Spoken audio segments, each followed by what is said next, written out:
नमस्कार साथियों, मैं बालकिशन सुथार इवेंट क्लासेस बीकानेर से। आज हम बात करने वाले हैं भारतीय शिक्षा नीति के अंदर जो बदलाव हुए हैं उनके बारे में। भारत की सरकार ने जो शिक्षा नीति में बदलाव किए हैं वो क्या क्या बदलाव किए हैं और किस प्रकार से बदलाव हुए हैं उनके बारे में आज हम चर्चा करने वाले हैं। लेकिन उससे पहले हम जानेंगे हमारे कुछ अतीत के बारे में कि अतीत में हमारे साथ क्या क्या घटनाएं घटी उनके बारे में। कहते हैं कि यदि किसी देश को तरक्की करनी है तो उसकी शिक्षा व्यवस्था में सुधार करो, और यदि किसी देश को बर्बाद करना है तो उसकी शिक्षा व्यवस्था का संपूर्णतया से नाश कर दो।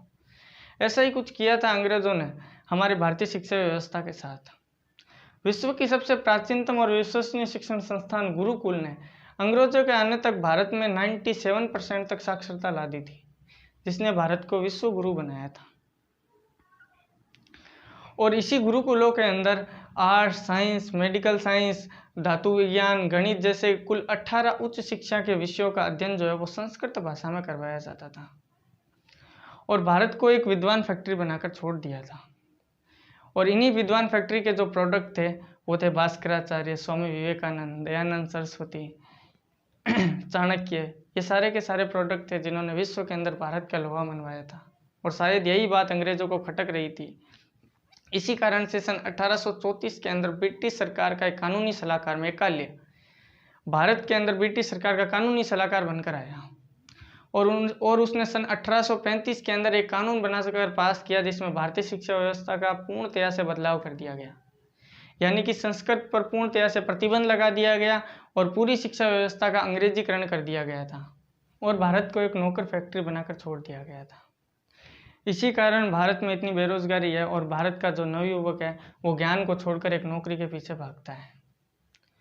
अंग्रेज लोग जो थे वो गुरुकुल से इतने भयभीत थे, भारतीय शिक्षा से इतने भयभीत थे कि उन्होंने कुल 7,32,000 गुरुकुलों पर पूर्णतया प्रतिबंध लगा दिया गया था।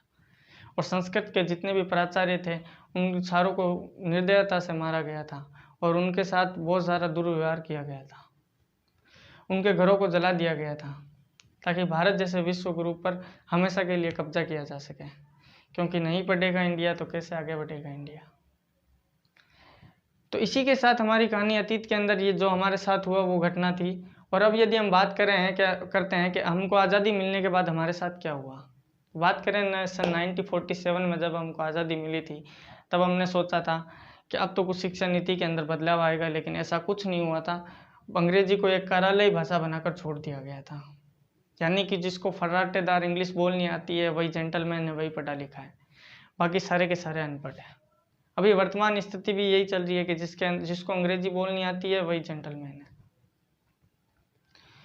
तो ऐसी शिक्षा नीति के अंदर, इसी शिक्षा नीति में जो बदलाव लाने के लिए जो सरकार ने सराहनीय कदम उठाया है उसके लिए सरकार को धन्यवाद देने की आवश्यकता है हमको। और सरकार ने क्या क्या बदलाव किए हैं आइए उनके बारे में जानते हैं। तो आज़ादी मिलने के बाद केवल 2 बार इस शिक्षा नीति के अंदर परिवर्तन लाया गया है। एक तो 1968 में इंदिरा गांधी के समय और एक 1986 में राजीव गांधी के समय। 1986 में जब राजीव गांधी के समय शिक्षा नीति के अंदर बदलाव हुए थे तब उम्मीद की कुछ किरणें दिखाई दी थी और ऐसा लगा था हमको कि शिक्षा नीति में वास्तव में कुछ बदलाव होने वाला है, लेकिन ऐसा कुछ भी नहीं हुआ।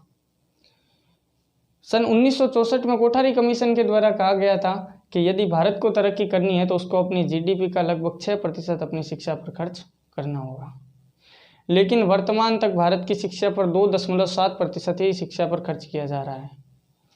भारत की वर्तमान GDP 225 लाख करोड़ रुपए है, जिसका 6% लगभग 13.5 लाख करोड़ रुपए होता है, जो पाकिस्तान की GDP से भी ज़्यादा है। तो पहले शिक्षा व्यवस्था किस प्रकार से थी, तो 10+2 का नियम पहले चलता था। अब जो आया है वो 4 फेज में बांट दिया गया है, 5+3+3+4। पहला जो 5 है इसको फाउंडेशन स्टेज माना जाएगा। इसमें 3 से 8 साल के बच्चे 3 से 8 साल के बच्चे पढ़ेंगे और 2nd क्लास तक ये होगा। यानी कि इसके अंदर बच्चों पर मानसिक दबाव ज़्यादा नहीं दिया जाएगा और बच्चे के मानसिक और फिजिकल विकास पर पूरा जोर दिया जाएगा। यानी कि बच्चों के जो पहले एग्जाम होते थे 1st क्लास से बच्चों पर एग्जाम का जो दबाव पहले से डाल दिया जाता था, जिससे बच्चों का जो स्कूल से मोह पहले से ही भंग हो जाता था और वो स्कूल जाने के लिए कतराते थे। तो अब ऐसा बिल्कुल भी नहीं होगा।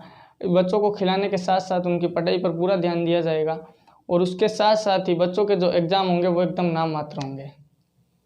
यानी कि उनकी परफॉर्मेंस और असेसमेंट के आधार पर उनको प्रमोट किया जाएगा।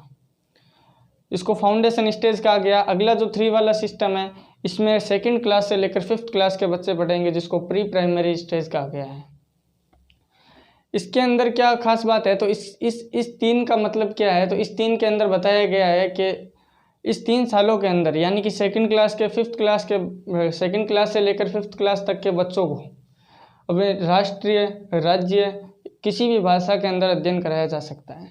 यानी कि वो जो पहले अंग्रेजी वाला दबाव था कि अंग्रेजी में ही पढ़ाना ज़रूरी था, तो स्कूलों का अंग्रेजीकरण जो है वो एकदम ख़त्म कर दिया जाएगा और बच्चा जो चाहे, जैसी भाषा में चाहे, वो अध्ययन कर सकता है। अगला 3, यानी कि पहला 5 फिर 3, आगे वाला जो 3 है, 3 से आगे वाला जो 3 है, उसका क्या मतलब होगा, तो उसका मतलब होगा, उसको माना जाएगा मिडिल स्टेज।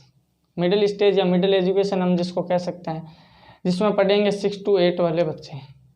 इसके अंदर बच्चा जो चाहेगा 5th क्लास पास करने के बाद में किसी कला में अगर रुचि रखता है तो उस कला को पूरी तरह से प्रोत्साहन दिया जाएगा। यानी कि यदि वो चाहता है तो पेंटिंग, कारपेंटरिंग, प्लम्बिंग जैसे जितने भी प्रैक्टिकल होते हैं वो उन सारों का कोर्स कर सकता है और उसको एक सर्टिफिकेट भी साथ साथ में दिया जाएगा। यानी कि स्कूली शिक्षा के साथ साथ में ये जो प्रैक्टिकल नॉलेज है वो भी बच्चे को दिया जा सकता है।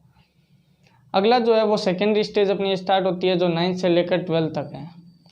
यहाँ पर मैं बता दूं कि 10th और 12th की बोर्ड को लेकर सरकार ने कोई भी क्लियरिफिकेशन नहीं दिया है अभी तक, लेकिन जैसे सरकार के द्वारा जो कोई अपडेट आएगा तो हम आपको सूचित जरूर करेंगे। तो इसके अंदर जैसे हमने 10th पास की, 10th पास करने के बाद में केवल 3 ही सब्जेक्ट के चुनाव अपने पास रहते थे, आर्ट्स, साइंस या कॉमर्स। आर्ट्स वाला जो विद्यार्थी था वो साइंस नहीं पढ़ सकता और कॉमर्स वाला विद्यार्थी है वो आर्ट्स नहीं पढ़ सकता, ऐसे नियम बनाए गए थे। लेकिन नई शिक्षा नीति के अंदर क्या है कि यदि कोई साइंस का छात्र है और वो हिस्ट्री पढ़ना चाहता है तो ऐसा भी कर सकता है, और यदि कोई मैथ वाला छात्र है वो अकाउंट पढ़ना चाहता है तो ऐसा कर सकता है। तो नई शिक्षा नीति जो अपनी लाई गई है, इसमें कॉलेज वाली जो शिक्षा है इसके अंदर भी बहुत सारे बदलाव किए गए हैं। पहले जो नियम था कॉलेज की शिक्षा में, उसके अनुसार हम देखते हैं कि यदि कोई बच्चा 1st ईयर या 2nd ईयर करके छोड़ देता है तो उसको वापस से शुरू से स्टार्ट करनी पड़ेगी। लेकिन अब इस नई शिक्षा नीति के अंदर क्या हुआ कि यदि आप 1st ईयर करके छोड़ते हो तो आपको एक सर्टिफिकेट दिया जाएगा, और यदि 2nd ईयर करके छोड़ते हो तो आपको डिप्लोमा दी जाएगी, और यदि 3 साल आप कंप्लीट करते हो तो आपको डिग्री दी जाएगी, और यदि ग्रेजुएशन के 4 साल आप कंप्लीट करते हो तो आपको एक रिसर्च डिग्री दी जाएगी जो पोस्ट ग्रेजुएशन के बराबर होगी। तो ये जो नई शिक्षा नीति में जिस प्रकार के बदलाव आए हैं उसको एक वीडियो में बता पाना तो संभव नहीं है, लेकिन जैसे जैसे नए नए अपडेट सरकार के द्वारा मिलते रहेंगे हम आपको सूचित करते रहेंगे। शिक्षा के प्रति कोई भी जानकारी के लिए आप हमारे चैनल इवन क्लासेस बीकानेर को सब्सक्राइब कर सकते हैं और इस वीडियो को ज़्यादा से ज़्यादा शेयर करें ताकि और भी विद्यार्थी इन शिक्षा नीति के बदलावों के बारे में जान सकें। तब तक के लिए जय